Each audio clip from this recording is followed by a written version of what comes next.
ভাৰত চৰকাৰে কেইদিনমান আগতে কৰ্মচাৰীসকলৰ বাবে 3% মৰগীয়া বানচ ঘোষণা কৰিছে। আজি সেন্ট্ৰেল গভৰ্ণমেণ্টৰ কৰ্মচাৰীসকলে পোৱা মৰগীয়া বানচৰ পাৰ্চেন্টেজটো হৈছে 58। কিন্তু অসম চৰকাৰৰ কৰ্মচাৰীসকলে এই মুহূৰ্তলৈকে মৰগীয়া বানচ পাই আছে 55%। ৰাজ্য চৰকাৰে ডিএ আৰু ডিআৰ পেঞ্চনাৰসকলৰ বাবে আৰু চাকৰিয়াৰসকলৰ বাবে মৰগীয়া বানচ আজি 55%ৰ পৰা 58%লৈকে বৃদ্ধি কৰে। গতিকে ৰাজ্য চৰকাৰৰ কৰ্মচাৰীসকলে দৰমহাত 3% তেওঁলোকে এতিয়া মৰগীয়া বানচ হিচাপে তেওঁলোকৰ দৰমহা বৃদ্ধি হ'ব। ভাৰত চৰকাৰে কেইদিনমান আগতে কৰ্মচাৰীসকলৰ বাবে 3% মৰগীয়া বানচ ঘোষণা কৰিছে। আজি সেন্ট্ৰেল গভৰ্ণমেণ্টৰ কৰ্মচাৰীসকলে পোৱা মৰগীয়া বানচৰ পাৰ্চেন্টেজটো হৈছে 58। কিন্তু অসম চৰকাৰৰ কৰ্মচাৰীসকলে এই মুহূৰ্তলৈকে মৰগীয়া বানচ পাই আছে 55%।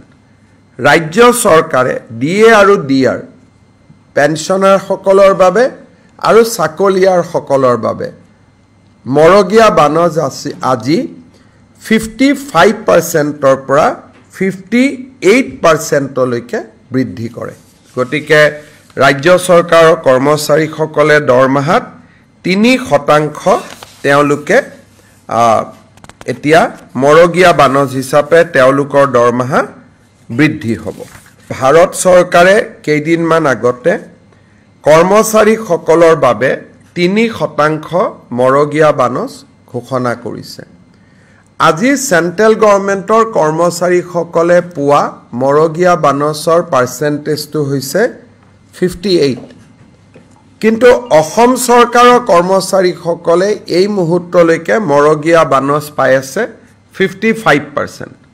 ৰাজ্য চৰকাৰে ডিএ আৰু ডিআৰ পেঞ্চনাৰসকলৰ বাবে আৰু চাকৰিয়াৰসকলৰ বাবে মৰগীয়া বানচ আজি 55%ৰ পৰা 58%লৈকে বৃদ্ধি কৰে।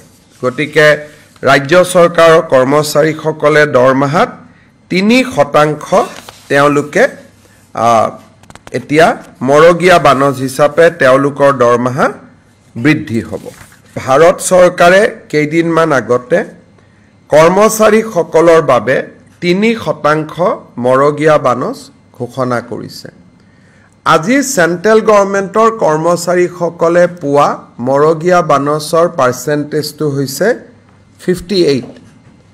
কিন্তু অসম চৰকাৰৰ কৰ্মচাৰীসকলে এই মুহূৰ্তলৈকে মৰগীয়া বানচ পাই আছে 55%।